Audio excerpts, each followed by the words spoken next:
Jambhekar news, तुमच्या गावचा आवाज. चर्चाही होणार आहे. येळवडी शाहूवाडी रस्ता की भ्रष्टाचाराचा उघडा नमुना. डांबर कमी, खडी उघडी. अधिकाऱ्यांच्या दुर्लक्षामुळे जनतेच्या पैशाची उधळपट्टी. शाहूवाडी तालुक्याला जोडणाऱ्या येळवडी ते शाहूवाडी या महत्त्वाच्या रस्त्याचे खडीकरण व डांबरीकरणाचे काम सध्या सुरू असले तरी प्रत्यक्षात हे काम म्हणजे निकृष्ट दर्जाचा कळस असल्याचे चित्र समोर आले आहे. रस्त्यावर वापरण्यात आलेले डांबर अत्यंत तोकड्या प्रमाणात असून अनेक ठिकाणी खडी उकडली आहे. काम पूर्ण होण्याआधीच रस्ता उकडू लागल्याने या कामाच्या टिकाऊपणावर गंभीर प्रश्न निर्माण झाला आहे. पाय ठेवल्यावर रस्ता सुटतोय, वाहन गेले की खडी बाजूला होते. अशा अवस्थेत हा रस्ता पावसाळा तर दूरच पुढचा आठवडा तरी कसा टिकणार असा संतापदायक सवाल नागरिक उपस्थित करत आहेत. प्रवासी, शेतकरी, विद्यार्थी आणि रुग्णवाहिका या मार्गावरून जात असताना त्यांचा जीव धोक्यात येत आहे. या संपूर्ण कामाकडे संबंधित कंत्राटदार, अभियंते आणि वरिष्ठ अधिकाऱ्यांनी जाणीवपूर्वक दुर्लक्ष केल्याचा गंभीर आरोप होत आहे. प्रत्यक्ष कामाच्या ठिकाणी गुणवत्ता तपासणी झाली का? मटेरियल टेस्ट, थराची जाडी, डांबराचे प्रमाण याची मोजणी झाली का? की सर्व व्यवहार कार्यालयात बसून कागदावरच पूर्ण करण्यात आला असा संशय नागरिक व्यक्त करत आहेत. हा रस्ता सार्वजनिक निधीतून होत असून हा पैसा कोणाच्या बापाचा नाही, तरीही रस्त्याच्या नावाखाली जनतेच्या पैशाची उघडपणे उधळपट्टी होत असल्याचे चित्र आहे. या निकृष्ट कामाची तात्काळ उच्चस्तरीय चौकशी करून दोषी कंत्राटदार, अधिकाऱ्यांवर कडक कारवाई, बिले थांबवणे आणि गुन्हे दाखल करावेत अशी जोरदार मागणी होत आहे.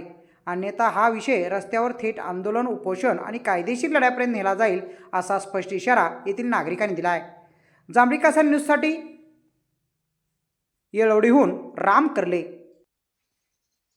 रस्ता काय होय ते खडी टाकायची आणि ती इसकाडून पडली होय, ते राबीट वरनं टाकलंय, ते सगळी खडी उधळून पडली. हा, आणि मग हे कसे गोरगरिबांना वाहण्याचं आणि शासनाचा एवढा रुपया खर्च करून ह्याचा पुढं काम चालू आहे आणि मागणं इसकाडतंय, म्हणजे हे कुठल्या पद्धतीने काम करते हे आम्हालाच काही कळलं झालंय. अधिकारी करणाऱ्या माणसांनी विचारलं नाही रस्ता असं काय करताय? आम्ही सांगितलं की पुढं काम करताय आणि मागं रस्ता इसकाडतोय, हे कसा रस्ता करताय असं आम्ही म्हणलो की काम करणारे माणसं, पण त्यांचा काय संबंध आहे? हो, तिसनी छत्रमत्र करून पुढं निघत जायचं आहे, ही या पद्धतीनं ती जाते. त्यांचा काय काम करणाऱ्यांचा काय संबंध आहे? रुपया खर्चायचा आणि असं हे तिसऱ्या दिवशी काढून पडतंय. आता एखादा माणूस जर रात्रीचा एकूण मामा गाडी घेऊन जर आला तर तो पडणारच ना या रस्त्यावर. नक्कीच पडणार. अहो, हे आता परवा खडी इसकटली आणि हे राबीत टाकलं, ते आज इसकाडून पडलं. त्या रोडला वाहनं फिरायच्या आधी आणि कायमस्वरूपी वाहनं फिरायला लागली. खडीत अजिबात डांबरच टाकलेलं नाही, अजिबातच नाही टाकलेलं. नुसतं उघड टाकायचं 5-10 टक्के टाकले, रुपयाला 5 पैसे नाही. ह्या खडीवर डांबर आहे का बघा की. मग हे राबीट तरी कशावर बसणार? हे चुकून बारकं गाडीवाला येताना उदाळलं की पडलं शिलिंग लगेच पडते. नमस्कार, जांभेकर न्यूजमध्ये आपलं सहर्ष स्वागत.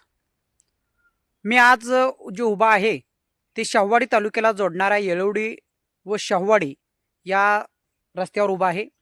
या रस्त्याचं खडीकरण व डांबरीकरण करण्याचं काम सध्या जोरात सुरू आहे. विशेष म्हणजे आपण इथं पाहू शकताय रस्त्याच्या ठिकठिकाणी मोठ्या प्रमाणात खडी उकडलेली आहे. संबंधित ठेकेदाराने अत्यंत कमी प्रमाणात डांबर वापरल्यामुळे ही दुरावस्था झालेली आहे. संबंधित अधिकाऱ्यांनी या कामाच्या ठिकाणी भेट दिली का? भेट दिली असेल तर त्यांना या खडीमध्ये अत्यंत कमी प्रमाणामध्ये वापरलेले डांबर हे त्यांच्या नजरेत दिसलं नाही का? का त्यांना रातंद्रेपणाचा रोग झाला होता, जेणेकरून या जनतेच्या पैशाची अशा पद्धतीने विल्हेवाट लावली जाते? या रस्त्याचा जर आपण दर्जा बघितला किंवा काम पाहिलं तर येणाऱ्या पावसाळ्यामध्ये नव्हे तर येणाऱ्या काही दिवसामध्ये हा पूर्ण रस्ता उकडून जाण्याची दाट शक्यता आहे. येणारे जे ह्या रस्त्यावरून प्रवास करणारे वाहतूकदार आहेत किंवा दुचाकीवाली प्रवासी जो आहेत त्यांचे सुद्धा या खडीवरून घसरून अपघात होत आहेत. विशेष म्हणजे हा जनतेचा पैसा, ह्या जनतेच्या पैसा चांगल्या प्रकारे या विकास कामावर खर्च व्हायला पाहिजे. विकास कामे चांगली होणे गरजेचे आहे. यासाठी एक स्वतंत्र यंत्रणा असते.